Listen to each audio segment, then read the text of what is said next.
Recycling and waste disposal circular economy. Circular economy के व्यापक प्रसार के लिए Rajasthan circular economy incentive scheme 2025 लाई जाने की घोषणा करती हूँ। इस स्कीम के माध्यम से रिसाइकलिंग रीयूज के क्षेत्र में R&D के लिए 2 करोड़ रुपए तक अनुदान दिया जाएगा।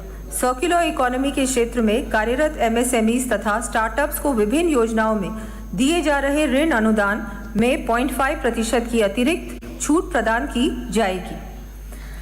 प्रदेश में 15 वर्ष से पुराने वाहनों का उपयोग निश्चित करने तथा नई टेक्नोलॉजी के प्रदूषण रहित वाहनों के उपयोग का प्रोत्साहित करने हेतु राजस्थान व्हीकल स्क्रैप पॉलिसी लाया जाना प्रस्तावित है। वेस्ट रीयूज और रिसाइकल कॉन्सेप्ट्स को प्रदर्शित करने, सर्कुलर इकोनॉमी के बारे में जागरूकता बढ़ाने के लिए समस्त जिला मुख्यालयों पर waste to wealth park, circulatory park स्थापित किए जाएंगे। ग्रामीण क्षेत्रों में भी आज प्लास्टिक के उपयोग से पंचायतों को 1-1 लाख रुपए के बर्तन उपलब्ध करवाए जाएंगे।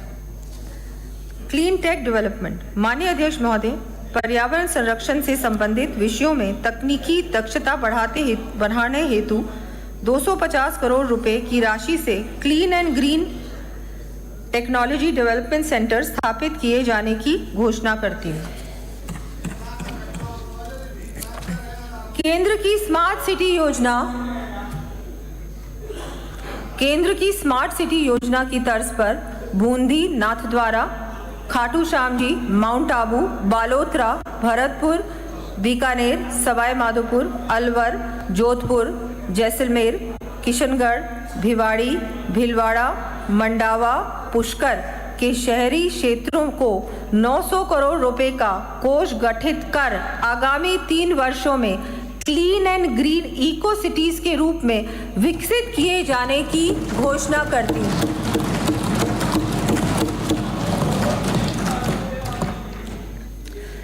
Green audit. प्रदेश को हरित राजस्थान बनाए रखने हेतु सतत प्रगति हो, इस हेतु आगामी वर्ष सार्वजनिक एवं निजी क्षेत्र में विषय विशेषज्ञों के माध्यम से ग्रीन ऑडिट कराने के लिए 35 करोड़ रुपए का प्रावधान करने की घोषणा करती हूँ। Capacity building, education, skilling.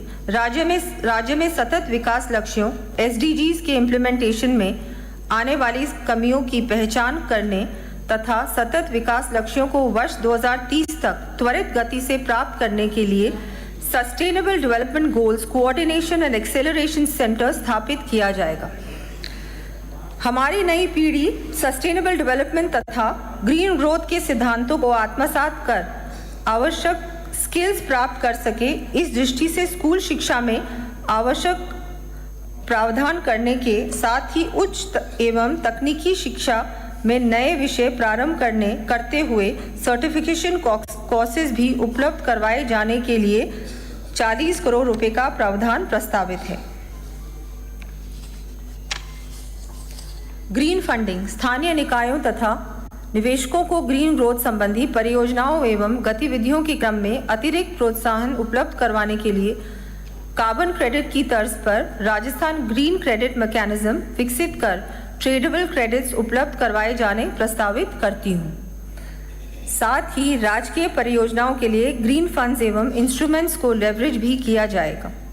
प्रदेश में प्रचलित विभिन्न सामयिक मुद्दों के संबंध में सस्टेनेबल एवं एनवायरनमेंट फ्रेंडली समाधान ढूंढने की दृष्टि से 100 करोड़ रुपए का राजस्थान ग्रीन चैलेंज फंड स्थापित करने की घोषणा करती हूँ।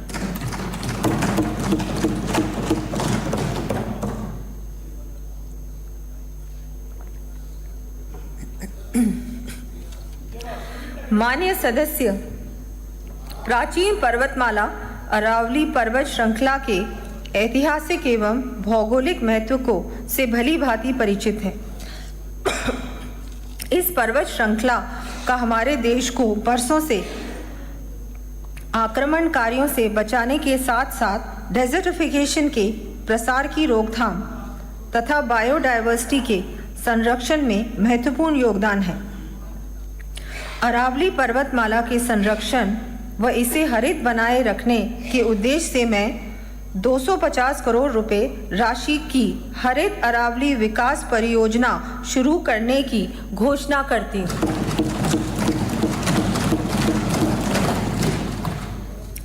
इस परियोजना के तहत बायोडायवर्सिटी को बनाए रखने के लिए वृक्षारोपण, छोटे चेक डैम्स का निर्माण तथा स्थानीय मेडिसिनल प्लांट्स के विकास संबंधी विभिन्न कार्य करवाए जाएंगे।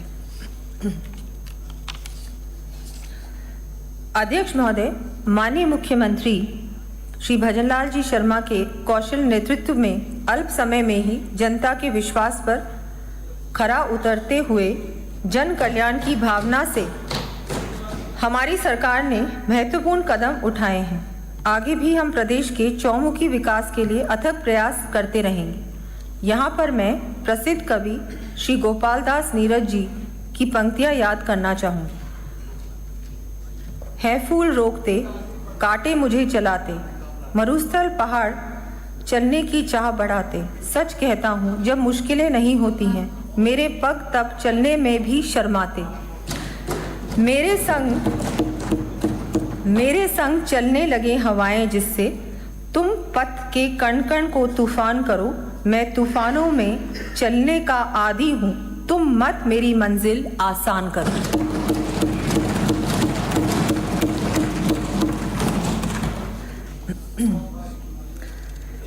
कर प्रस्ताव। माननीय अध्यक्ष महोदय, आपकी अनुमति से अब मैं कर प्रस्ताव सदन के समक्ष प्रस्तुत कर रही हूँ। हमारी सरकार द्वारा माननीय मुख्यमंत्री श्री भजनलाल शर्मा जी के नेतृत्व में किए गए संरचनात्मक सुधारों, स्ट्रक्चरल रिफॉर्म्स, निवेश प्रोत्साहन के लिए आवश्यक नीतिगत परिवेश बनाने, टैक्स इवेजन को रोकने हेतु किए गए प्रयासों तथा स्टैम्प्स एक्ट के अंतर्गत रेट रैशनलाइजेशन से जहां एक ओर प्रदेश की ओन टैक्स रेवेन्यू में 26,393 करोड़ रुपए की वृद्धि अपेक्षित है, वहीं दूसरी ओर आमजन एवं व्यवसायियों को राहत देने के लिए भी हमारे द्वारा विभिन्न कदम उठाते हुए डीजल तथा पेट्रोल के मूल्य में 6 रुपये 50 पैसे प्रति लीटर तक की राहत दी गई। इस सकारात्मक कदम से राज्य में पेट्रोल एवं डीजल के उपभोग में भी राष्ट्रीय औसत से क्रमशः 1.24 तथा 2.55% अधिक वृद्धि दर्ज हुई।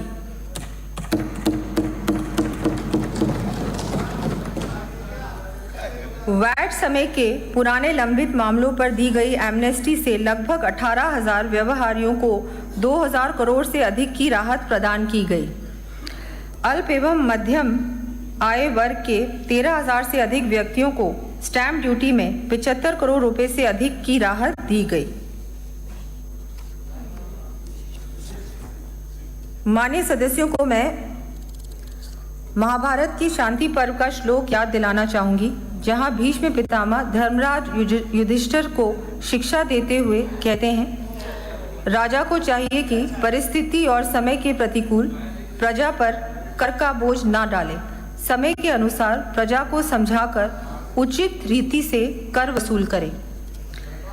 हमारी सरकार का प्रारंभ से ही प्रयास है कि कर प्रबंधन नीति राज्य की अर्थव्यवस्था की सुदृढ़ीकरण, समग्र विकास एवं जन कल्याण की दृष्टि से निर्धारित हो। हम भविष्य में भी इसी रीति से कार्य करने के लिए कटिबद्ध हैं। आगामी वर्ष भी हम आमजन एवं निवेशकों को राहत देने के लिए विभिन्न एमनेस्टी योजनाएं लाएंगे। इस क्रम में वर्ष 2017 के समय वैट से हटाई गई कमोडिटीज के लिए वैट एमनेस्टी लाते हुए 50 लाख रुपए तक की डिमांड को माफ करने की घोषणा करती हूँ।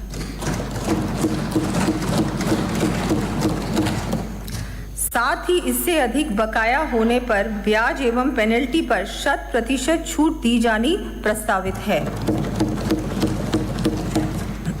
खनन उद्योग के संबंध में निरस्त खनिज कंसेशंस के साथ ही प्रभावी खनिज कंसेशंस के लिए भी एमनेस्टी स्कीम लाया जाना प्रस्तावित करती हूँ। साथ ही ई रमन्ना संबंधी ओवरलोडिंग के प्रकरणों में कंपाउंडिंग राशि में 95% तक कमी किए जाने की घोषणा करती हूँ। स्टैम्प एक्ट तथा एक्साइज के अंतर्गत वर्ष 2020 तक के प्रकरणों में डिमांड राशि 30 सितंबर 2025 तक जमा कराए जाने पर 100% ब्याज एवं पेनल्टी की छूट तथा वर्ष 2020 से 22 तक के प्रकरणों में 100% पेनल्टी एवं 50% ब्याज की छूट दिए जाने की घोषणा करती हूँ। मोटर व्हीकल एक्ट के अंतर्गत नष्ट हो चुके वाहनों पर नष्ट होने की दिनांक के बाद के समस्त कर, देय, पेनल्टी और ब्याज पर 30 सितंबर 2025 तक 100% छूट प्रदान किए जाने की घोषणा करती हूँ। हमारे द्वारा राजस्थान लॉजिस्टिक्स पॉलिसी 2025 लाई जाकर वेयर हाउसेस को इंडस्ट्री का दर्जा दिया जा रहा है। इसी क्रम में दिनांक 1 फरवरी 2025 से पूर्व औद्योगिक क्षेत्रों में निर्मित वेयर हाउसेस को रेगुलराइज किया जाना प्रस्तावित है।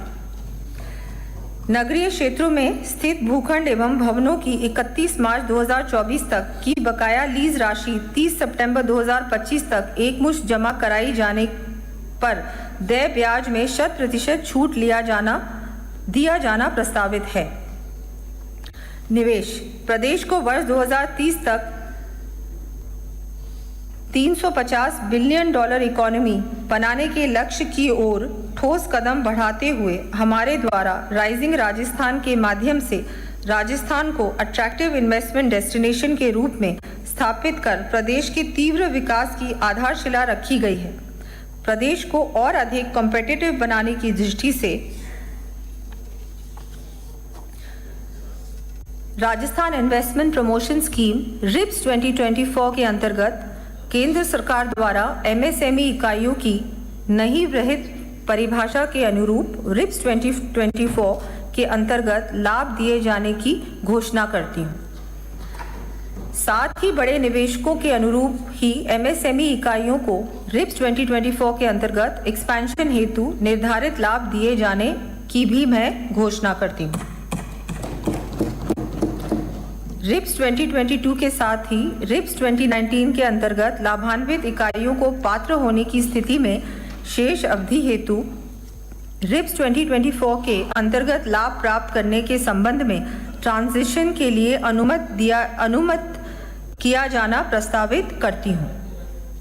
रिप्स 2024 के साथ ही रिप्स 2022 के अंतर्गत टर्नओवर लिंक्ड इंसेंटिव्स हेतु टर्नओवर की परिभाषा में किसी संस्थान द्वारा अपने एक्सटेंडेड आर्म्स, सब्सिडरीज इत्यादि के साथ किए गए व्यवहार को अनुमत किया जाना प्रस्तावित है।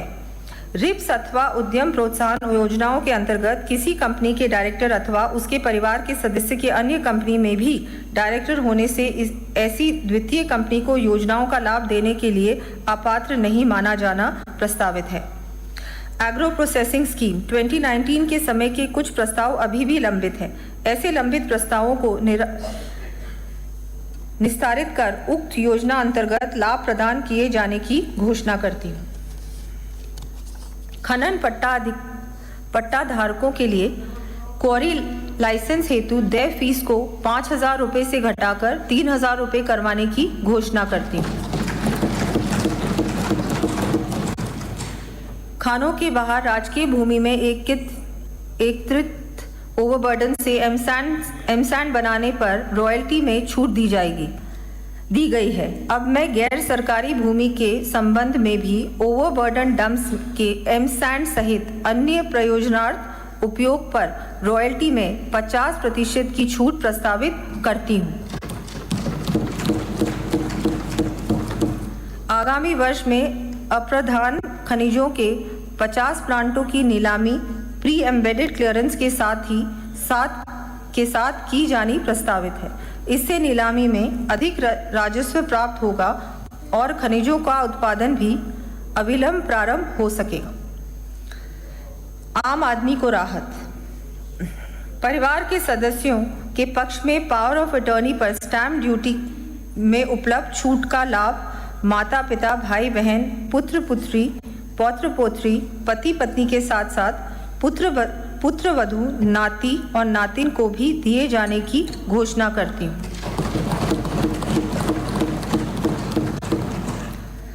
भूमि अवाप्ति पर भूस्वामी को आवंटित विकसित भूमि के दस्तावेज पर स्टैंप ड्यूटी में प्रदान की जा रही छूट को राज्य सरकार के समस्त विभागों तथा राजकीय उपक्रमों पर लागू किया जाना प्रस्तावित है।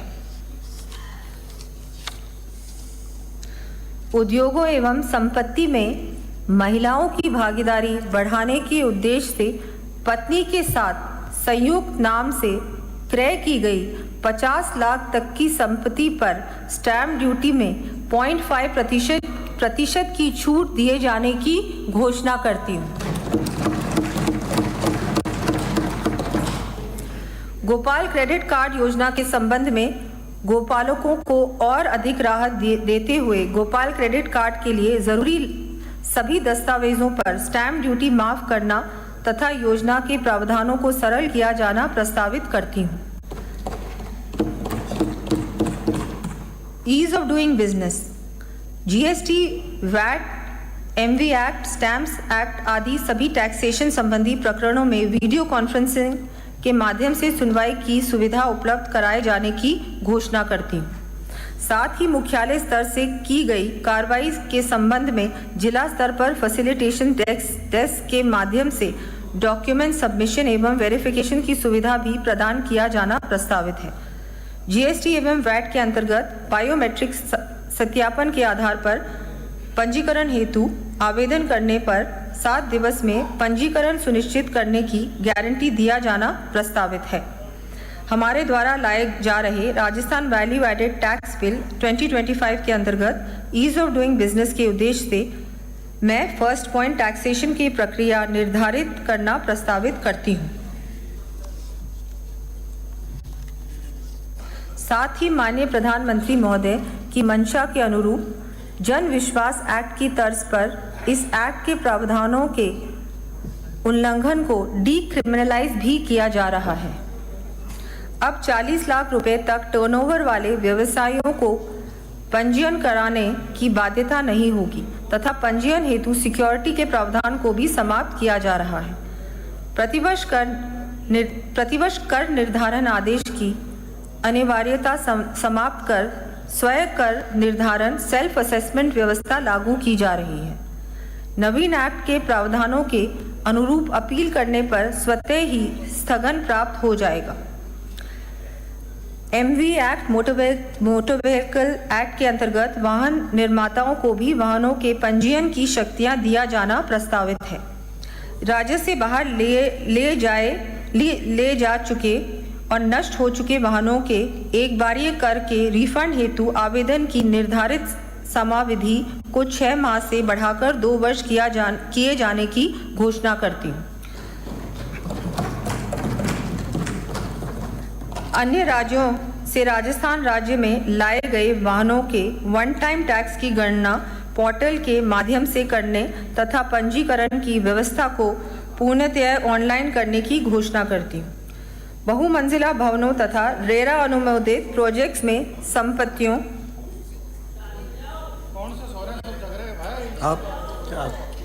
बहुमंजिला भवनों तथा रेरा अनुमोदित प्रोजेक्ट्स में संपत्तियों के पंजीयन हेतु बार बार मौका निरीक्षण की आवश्यकता समाप्त करने की दृष्टि से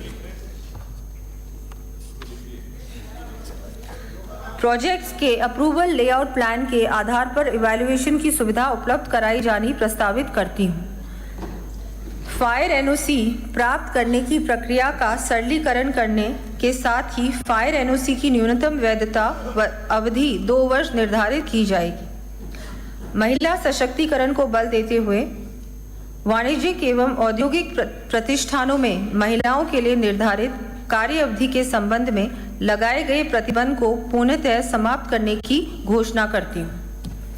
साथ ही the Rajasthan shops and commercial establishments act 1958 को वर्तमान आवश्यकताओं के अनुरूप संशोधित करने हेतु नया अधिनियम लाया जाना भी प्रस्तावित है।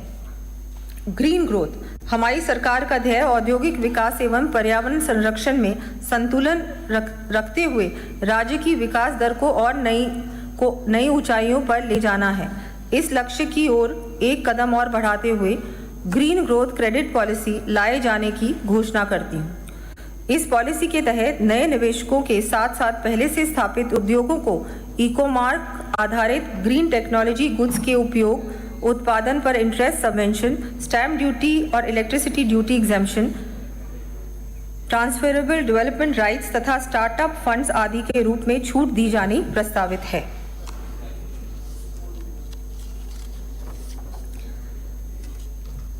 संस्थागत सुदृढ़ीकरण। राज्य में वर्तमान में पासपोर्ट कार्यालय की तर्ज पर 10 मॉडल उपपंजीयक कार्यालय सफलतापूर्वक संचालित किए जा रहे हैं। आगामी वर्ष 50 अतिरिक्त उपपंजीयक कार्यालयों का मॉडल उपपंजीयक कार्यालय के रूप में उन्नयन करने की घोषणा करती हूँ। प्रदेश की अर्थव्यवस्था में खनिजों के महत्व के दृष्टिगत रिसर्च एंड डेवलपमेंट इंटरप्रिटेशन एवं कैपेसिटी बिल्डिंग हेतु 60 करोड़ रुपए की लागत से जयपुर में centre of excellence for mines and minerals स्थापित किए जाने की घोषणा करती हूँ। साथ ही उदयपुर में इंस्टीट्यूट ऑफ माइंस तथा जोधपुर स्थित MBM यूनिवर्सिटी में पेट्रो कैंपस स्थापित किए जाने भी प्रस्तावित हैं। उद्योगों में गैस के प्रयोग को प्रोत्साहित करने तथा आम आदमी तक पाइपलाइन के माध्यम से इनकी पहुंच सुनिश्चित करने की दृष्टि से Rajasthan city gas distribution policy 2025 लाया जाना प्रस्तावित करती हूँ। साथ ही आगामी वर्ष में 1,25,000 घरों को पाइप्ड गैस सप्लाई से जोड़ा जाएगा।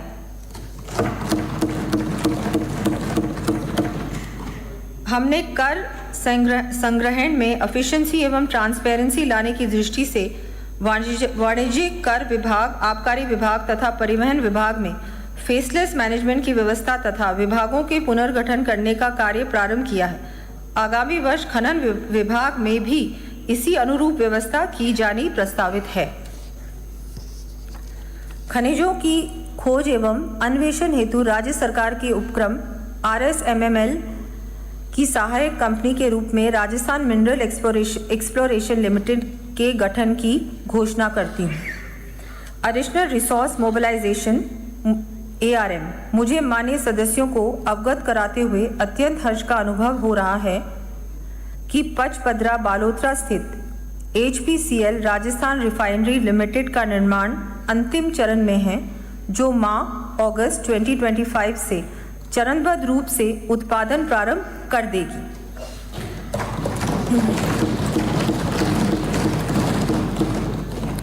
इसके फलस्वरूप बाड़मेर बालोतरा क्षेत्र में विकास एवं रोजगार के अवसरों का सृजन तो हो ही रहा है, साथ ही आगामी वर्ष पेट्रोलियम उत्पादों पर वैट के रूप में लगभग 2000 करोड़ रुपए का अतिरिक्त राजस्व भी प्राप्त होगा।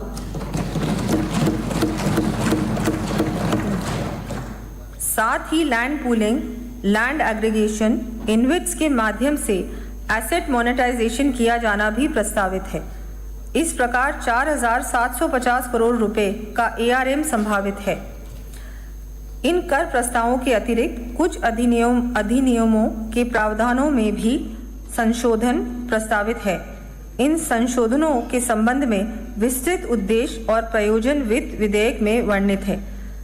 इन प्रस्तुत कर प्रस्तावों और घोषणाओं की क्रियान्विति के लिए तथा अन्य प्रयोजनार्थ इनके साथ कुछ अधिसूचनाएं जारी की जा रही हैं।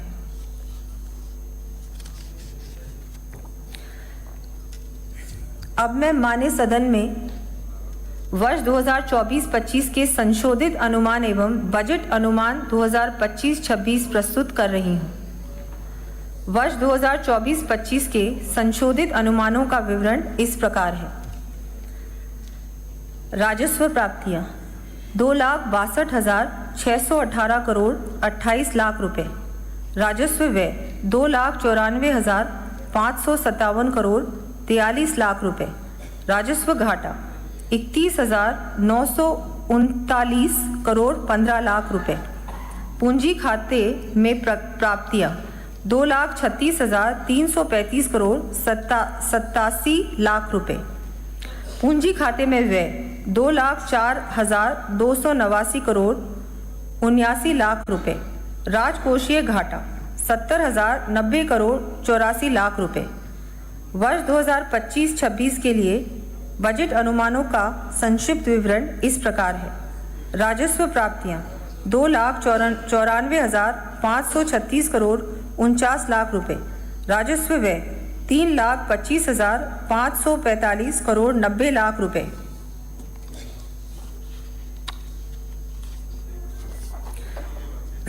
राजस्व घाटा 31,009 करोड़ 41 लाख रुपए।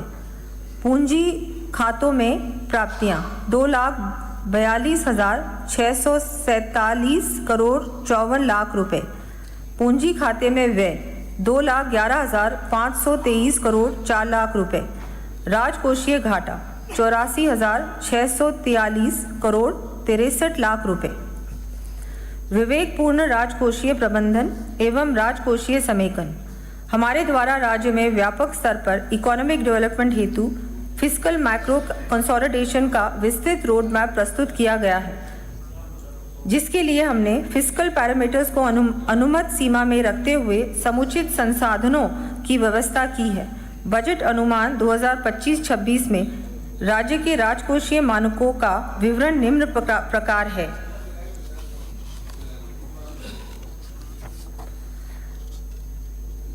राज्य सकल घरेलू उत्पाद GSDP 19,89,835 करोड़ रुपए। वर्ष 2025-26 में GSDP की वृद्धि दर इस वर्ष की तुलना में 16.75% है, जिसकी गणना 15वें वित्त आयोग के फॉर्मूला के अनुसार की गई है। राजकोषीय घाटा GSDP के प्रतिशत के रूप में 4.25%। अनुमत FRBM सीमा 4.25%। ऋण एवं अन्य दायित्व GSDP के प्रतिशत के रूप में 36.50%। अनुमत FRBM सीमा 38.20%।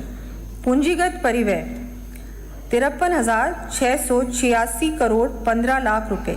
गत वर्ष से 40.22% की वृद्धि अनुमानित।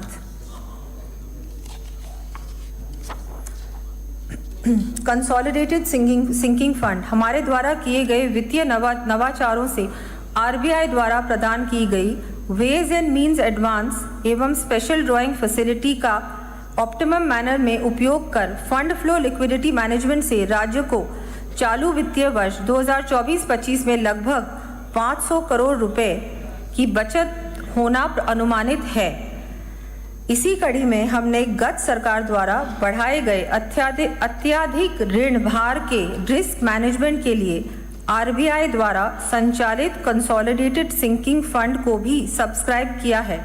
इसके अंतर्गत राज्य को रेपो रेट से 2% कम ब्याज दर अर्थात 4.25% पर संसाधन उपलब्ध होंगे, जो कि बाजार दर से लगभग 3% कम है। फलस्वरूप राज्य पर ब्याज भुगतान के भार में कमी आएगी।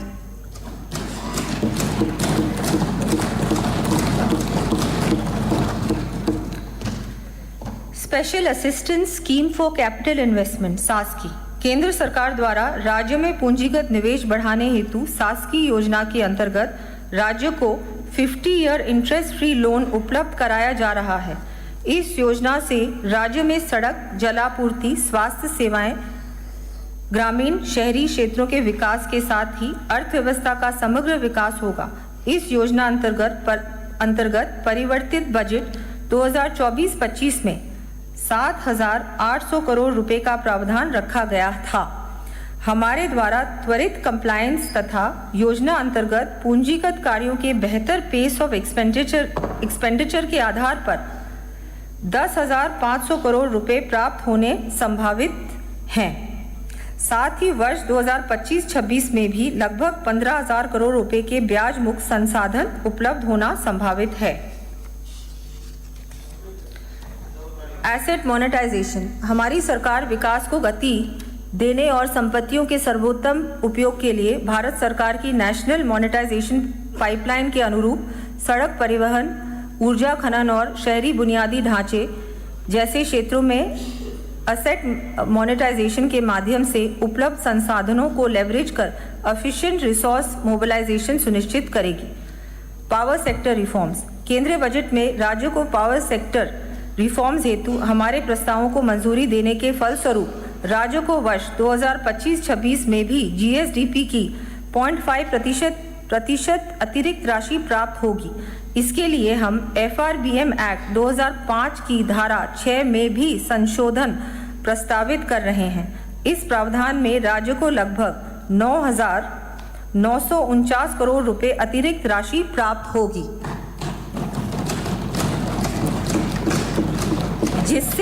जिससे राज्य ऊर्जा क्षेत्र में आत्मनिर्भरता प्राप्त करेगा।